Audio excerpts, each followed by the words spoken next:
জয় শ্রী হরি শ্রী বিষ্ণু নারায়ণ। আজকে একটা টোটকার কথা বলবো আপনাদেরকে।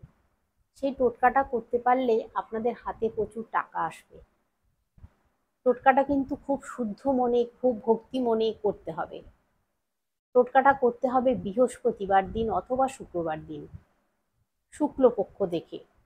যখন মাসের শুক্লপক্ষ আসবে, সেই শুক্লপক্ষে আপনারা একটা বৃহস্পতিবার অথবা শুক্রবার দিন আপনারা করতে পারেন, তবে বৃহস্পতিবার দিন করাটাই ভালো হবে আর কি। বৃহস্পতিবার দিন করবেন কি, মা লক্ষ্মীর তো পুজো করেন আপনারা। মা লক্ষ্মীর পুজো আপনারা করেন, মায়েরা, আমার মায়েরা যারা মা লক্ষ্মীর পুজো করেন আর কি, বাবারাও করতে পারেন, কোনো অসুবিধে নেই। তো মা লক্ষ্মীর পুজো করে নিতে হবে আর কি। এই টোটকাটা করতে গেলে, টোটকাটা করতে গেলে করবেন কি, মা লক্ষ্মীর মানে বৃহস্পতিবার দিন একটা জিনিস আপনাদেরকে কেনার কথা বলবো। খুবই কম পয়সা দাম, অল্প পয়সাই দাম, বেশি দাম নয়।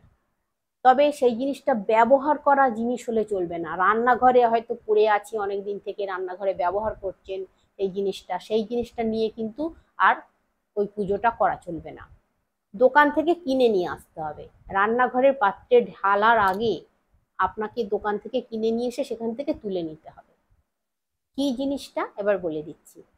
একটা এলাচ, একটা লবঙ্গ, আর নেবেন 1 টাকার একটা কয়েন। 1 টাকার কয়েনটাই যেন দেখবেন ধান শীষ দেয়া থাকে না, সেই যে 1 টাকার কয়েনগুলো হয় ধানের শীষ থাকে, ছবি দেওয়া থাকে, ওই রকম ধরনের একটা 1 টাকার কয়েন নেবেন। আর একটা এলাচ, খুব মানে পরিষ্কার ফ্রেশ সবুজ এলাচ বেশ হবে, সেরকম গোটা পরিষ্কার ফ্রেশ গোটা দানা বেশ ভালো পরিষ্কার এলাচ যেন হয়। আর আমি যেটা বলছি নিশ্চয়ই আপনারা বুঝতে পারছেন। আর লবঙ্গটাও যেটা নেবেন সেটা ফুলওয়ালা, মানে লবঙ্গটার মাথায় যেন ফুলটা থাকে, ফুলটা ভেঙে গেলে কিন্তু চলবে না। সেই সেরকম ফুলওয়ালা লবঙ্গ নিতে হবে। আর 1 টাকার কয়েন নিতে হবে। নিয়েছেন, নিয়ে 1 টাকার কয়েনটাকে আপনারা একটু গঙ্গা জল দিয়ে ধুয়ে নেবেন। বৃহস্পতিবার দিন পুজো আসনে বসে পুজো করেন, তো পুজো করবেন।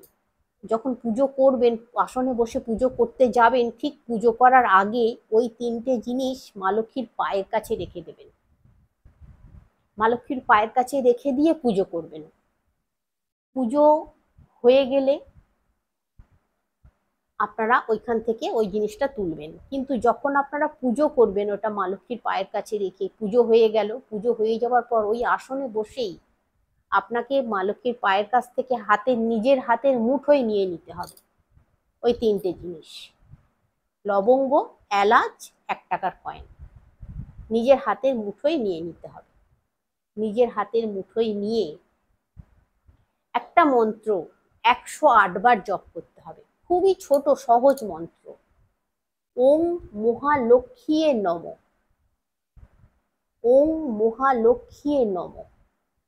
ওম, আবার বলে দিচ্ছি আমি, ওম মহালক্ষ্মীয়ে নম বলে 108 বার জপ করবেন। 108 বার জপ করার বলার পর মনে মনে মনে মনে জপ করবেন, মানে জোরে জোরে নয়, মনে মনে জপ করবেন 108 বার। জপ করার পর ওটা একটা লাল শালু কাপড়ের টুকরো নেবেন, সেই লাল কাপড়ে বাঁধবেন।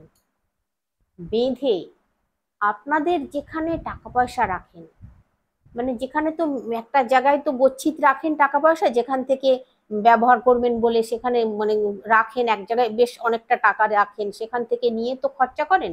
সেই যেখানে এক জায়গায় টাকাটা রাখেন আপনারা, সেই জায়গায় আপনাদের লকার হতে পারে, আপনাদের আলমারি হতে পারে, আপনাদের ট্রাঙ্ক হতে পারে, আপনাদের বাক্স হতে পারে, যেখানে রাখেন, ব্যাগ হতে পারে, যেখানে আপনারা রাখেন, গচ্ছিত রাখেন যেখানে টাকাটা, যেখান থেকে মেন যে টাকাটা, সেইখানে এই খালু কাপড়ে বেঁধে এই 3টে জিনিস রেখে দেবেন, সেই টাকার কাছে রেখে দেবেন।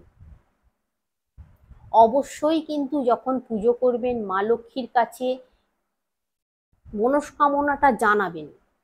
একটাই মনস্কামনা জানাবেন, 1000টা মনস্কামনা জানালে কিন্তু হবে না, একটাই মনস্কামনা জানাবেন।